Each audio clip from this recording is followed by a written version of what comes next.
útil y creo que sí. Como yo recuerdo que cuando en los principios de los 80 iba a Madrid a dar formación en la Asociación Española de Terapia Gestal, cuando presentaba el programa Alfa, aquello de escucha, simulación, devolución, que para mí fue uno de mis grandes primeros como tesoritos, como perlitas, ¿no?, de mi trayectoria teórica, hablaba de decodificar la magia, algo así, ¿no? Es decir, algo que parece que no tiene forma, en realidad sí la tiene, aunque no solo tiene la forma. Algo que en realidad parece que no tenga técnica, en realidad sí la tiene, aunque la magia del asunto es que no parezca técnica, que no sea técnica, ni parezca, ¿no? Como... Entonces, ¿qué hace este Calborota cabrón? ¿Cómo lo hace? Como aquello de sacar al conejo de la chistera, ¿no?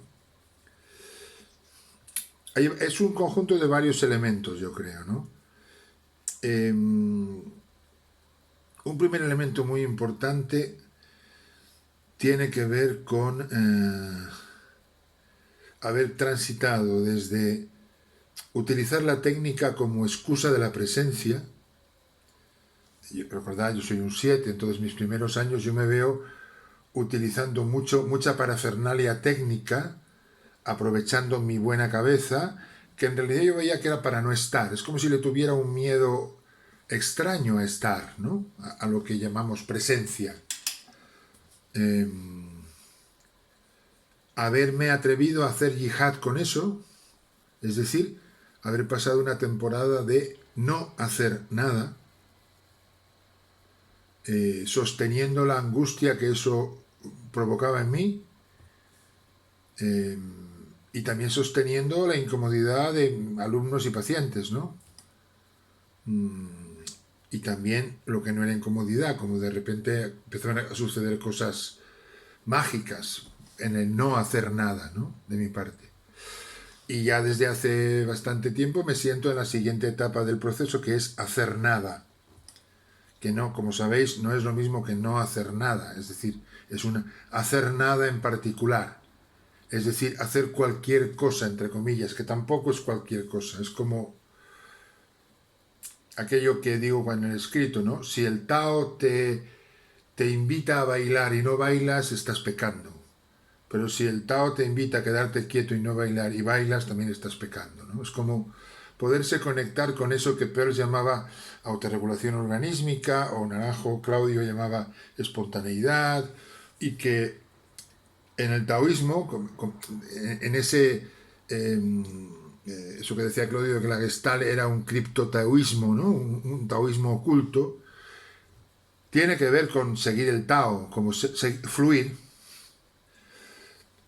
Eso sería una... Entonces, todo eso desemboca en que, digamos que la parte mejor de mi atención está concentrada en estar ahí, en la presencia.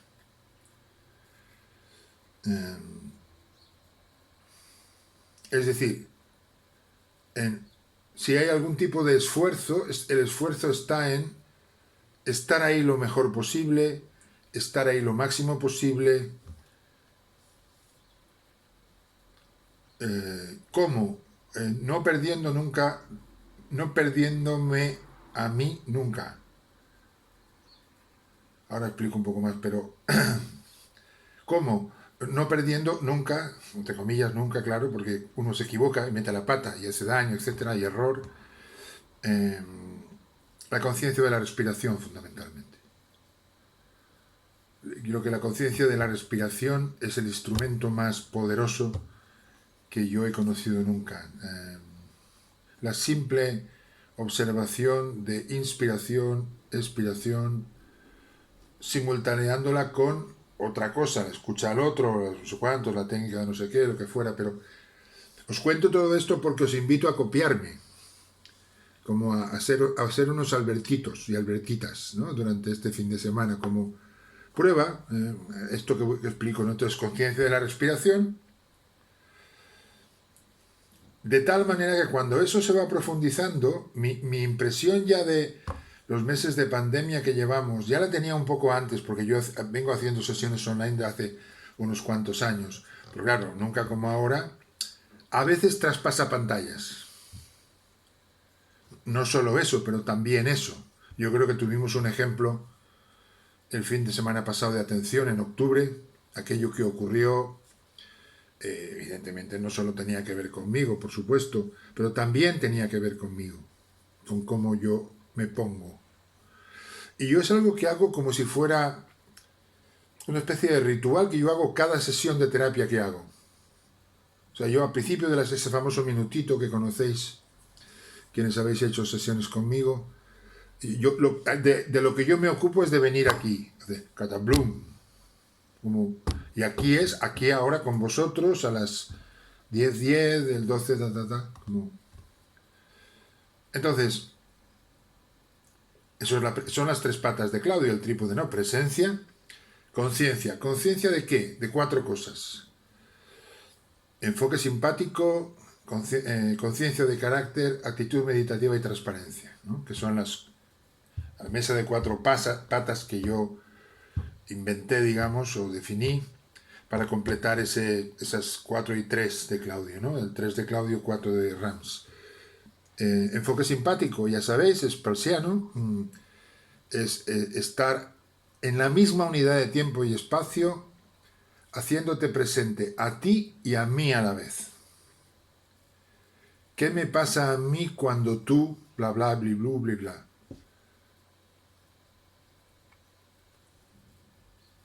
Dos, actitud meditativa, un poco como lo definíamos ayer, pero básicamente, por decirlo en palabras, además de la conciencia de la respiración, sería esa actitud de no preferir, no rechazar.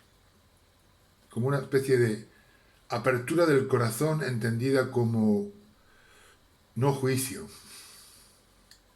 pero tampoco presión para que tenga que pasar nada, no sé qué, y que no entre en la conciencia no sé cuántos, ¿no? Darle tiempo y espacio a cualquier cosa que aparezca en nuestra conciencia, en la tuya, la vuestra, la mía o la nuestra. 3, conciencia de carácter. Escuchar con la humildad que da a sentirse otro enfermo. No es el esquema en el que tú estás enfermo, tú, paciente, alumno, usuario, buscador, buscadora, y yo soy sano. No, no.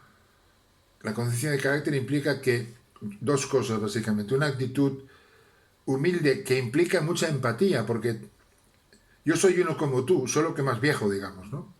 Pero no hay mucha diferencia quizás en cuanto a tiempo de trabajo u otras cosas, pero los dos estamos enfermos. Y vamos a ver desde ese punto de vista tu enfermedad fundamentalmente, pero con la conciencia de que yo también peco de eso, aunque peque de otra cosa, de otro neatipo, de otro.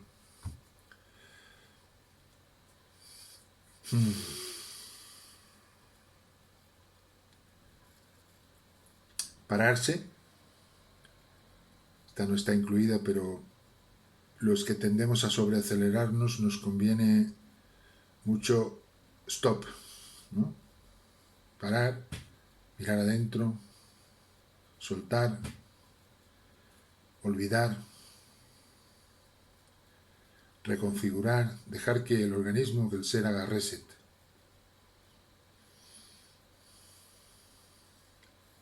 Entonces recapitulo para quienes estáis tomando nota.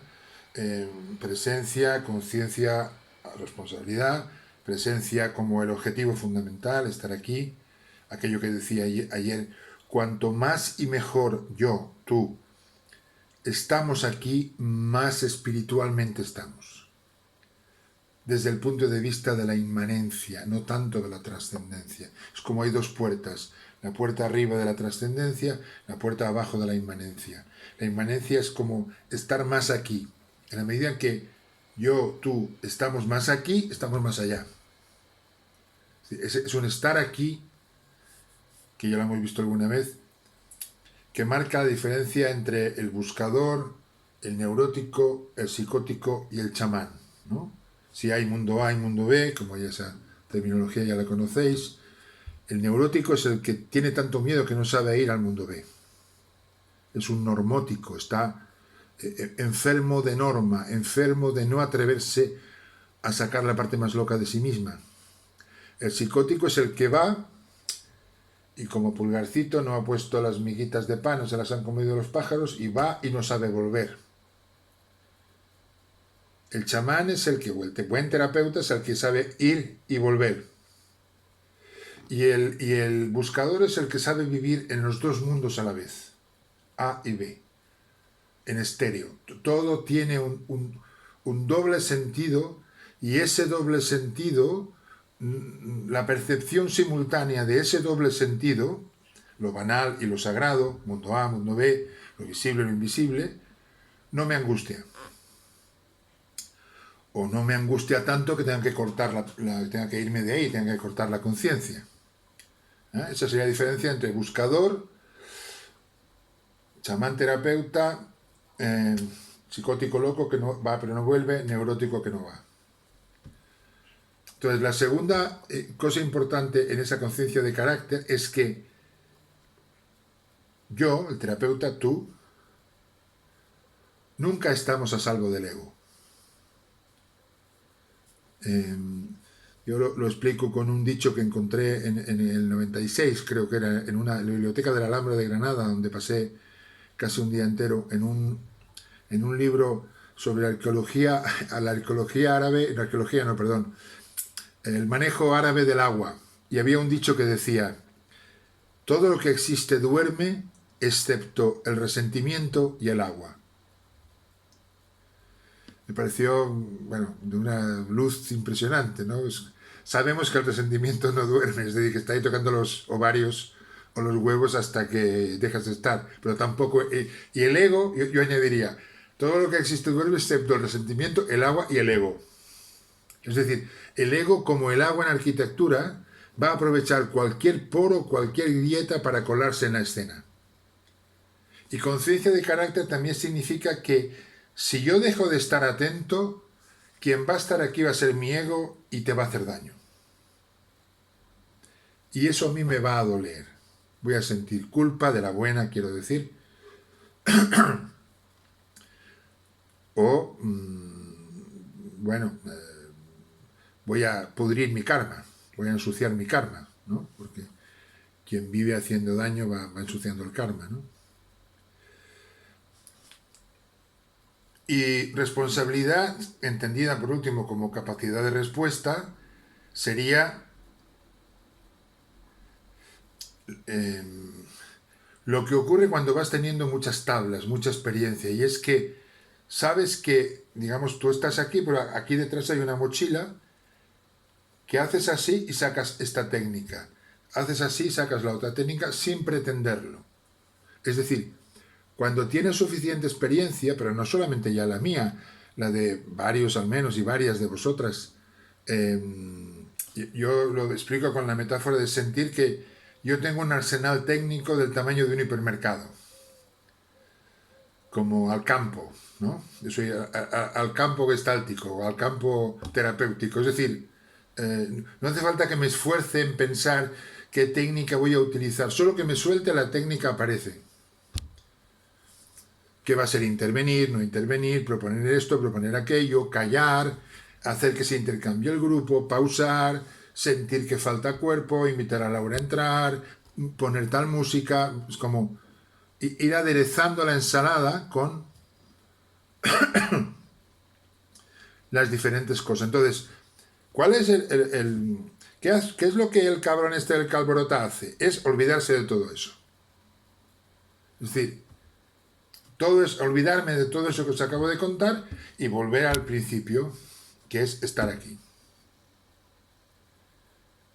Lo mejor que yo sepa, y eso significa básicamente estar con el cuerpo, con el corazón y la cabeza. Ser al menos los tres que yo soy, que somos cada quien, ¿no? Como que aquí esté mi cuerpo, que aquí esté mi corazón y que aquí esté mi mente para organizar un poco el cachondeo, ¿no? Bueno, entonces, eso, os invito a